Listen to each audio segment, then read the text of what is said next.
Résumé rapide de cette première journée de test en MotoGP sur le circuit de Buriram en Thaïlande. Je vous mets les temps directement avec tout en haut des temps les deux frères Marquez. Je vous rappelle que le premier Grand Prix de la saison sera sur ce même circuit à la fin du mois, donc c'est assez important de voir les tests.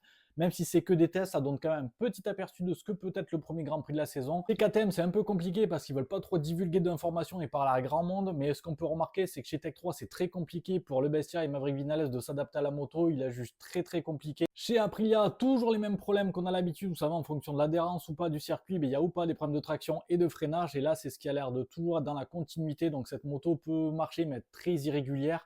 Par contre ils sont très contents de Marco Bezzecchi, il a l'air de donner des retours très précis, très précieux, donc ils lui font entièrement confiance pour le développement de la moto. De plus, Raoul Fernandez est revenu, donc ils sont très contents, même s'il n'y a toujours pas Jorge Martin. Chez Honda, ils ont l'air d'être très contents des progrès de la moto, notamment sur le time attack où la moto a vraiment bien progressé. Sur la gestion des pneus, c'est un peu plus compliqué. En fait, la moto paraît plus performante, on va dire, pendant que le pneu est encore en bon état, mais quand la dégradation du pneu commence à se faire énormément sentir, là, elle devient plus compliquée. Et Joan Zarco a l'air d'être d'appuyer là-dessus, comme quoi la moto devient finalement assez compliquée sur la longueur d'un Grand Prix, mais que pour les qualifs et pour une course au sprint, ça pourrait faire l'affaire. Chez Yamaha, on est un peu plus contrasté dans le sens où Jack Miller à l'exprint était très content sur l'avant de la moto, mais par contre Fabio c'était l'inverse, lui il a eu énormément de problèmes à faire marcher l'avant de la moto. Par contre là où ils sont très contents, c'est qu'ils ont déjà validé le moteur et les packages aéro. Là-dessus, ils ont pris leur décision. Le châssis va encore évoluer. Encore énormément de travail sur l'électronique et sur la moto. Mais chez Yamaha, il y a toujours ce petit problème là où les pilotes sont souvent à l'opposé en termes des ressentis. Ça traîne depuis pas mal d'années. Donc j'espère que ça va se résoudre et qu'ils vont être tous plus ou moins d'accord sur comment marche la moto. Enfin, chez Ducati, la GP25 est totalement abandonnée. Le moteur de la GP25, je précise, il partirait sur donc la spécification 2024 tout en amenant tout un tas d'améliorations, surtout au niveau de l'aéro. L'équipe italienne ne prend pas de risque. On reste sur la GP24. La base est tellement saine et très performant, donc autant pas prendre de risque, surtout que les moteurs seront bloqués sur les 2 saisons à venir, donc on sécurise une position. Je sors une vidéo plus détaillée sur Ducati, donc n'hésitez pas à aller la voir, et puis suivez-moi pour plus d'actualités MotoGP, à bientôt.